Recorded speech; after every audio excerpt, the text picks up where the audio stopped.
పేదల హక్కుల కోసం పోరాడేది కమ్యూనిస్టులే అన్నారు సిపిఐ సీనియర్ నేత మాజీ ఎమ్మెల్యే చాడ వెంకటరెడ్డి.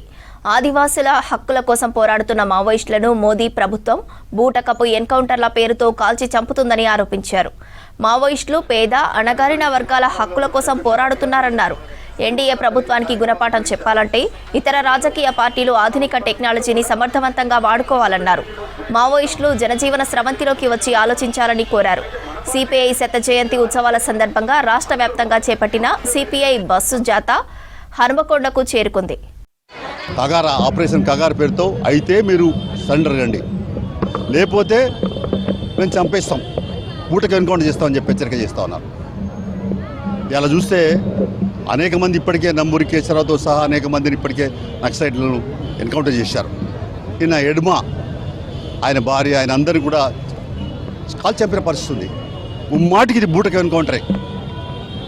అందువల్ల ఇది అసలు ఏముంది? ఇక్కడ నేను కోరుతా ఉన్నాను, న్యాయ వ్యవస్థకు జ్యుడిషియల్ ఎంక్వైరీ చేయాలి.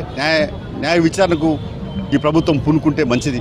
లేకపోతే కూడా సుప్రీంకోర్టు సుమోటోగా స్వీకరించి మరి న్యాయంగా ఈ జరిగిన ఎన్కౌంటర్ మీద ఆదివాసీలు, అలా గిరిజనులు లేదా మరి ఎస్సీల పైన కూడా దాడులు చేసే పరిస్థితి వస్తూ ఉంది. మరి వాళ్ళందరూ కూడా హక్కులు లేవు. వాళ్ళ అడవిలో అసలు చీకట్లో బతికేటువంటి పరిస్థితి కూడా ఉంది. ఈ నెల స్వతంత్ర కాలంలో కూడా వెలుగులు లేవు. అందుకనే మేము అడుగుతా ఉన్నాం, ఈ బూటకు ఎన్కౌంటర్ల మీద న్యాయ విచారణ జరగాలి.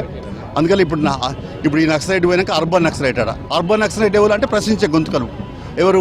వరాలారు అంటోళ్ళు, లేకుంటే మరి అమరుడైనటువంటి ప్రొఫెసర్ సాయిబాబా లాంటోళ్ళు. వీళ్ళనా మీరు టార్గెట్ పెట్టేది? అర్బన్ నక్సలైట్ ఎవరు? పౌరకుల నాయకులు లేదా ప్రజా సంఘటన నాయకులు, ఈ దేశంలో ప్రజల కొరకు మరి ప్రజల హక్కుల కొరకు పోరాడే వాళ్ళను మీరు టార్గెట్ చేస్తారా? అర్బన్ నక్సలైట్లు లేకుంటే మావోయిస్టులు లేకుంటే కమ్యూనిస్టులను మీరేమి తాత్కాలికంగా మీరు సంతోషపడవచ్చు, కానీ అది శాశ్వతం కాదు.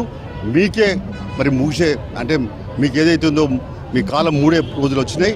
మీకే చెడ్డు కాలం రాబోతుంది. మీరు జాగ్రత్త పడకపోతే మీకే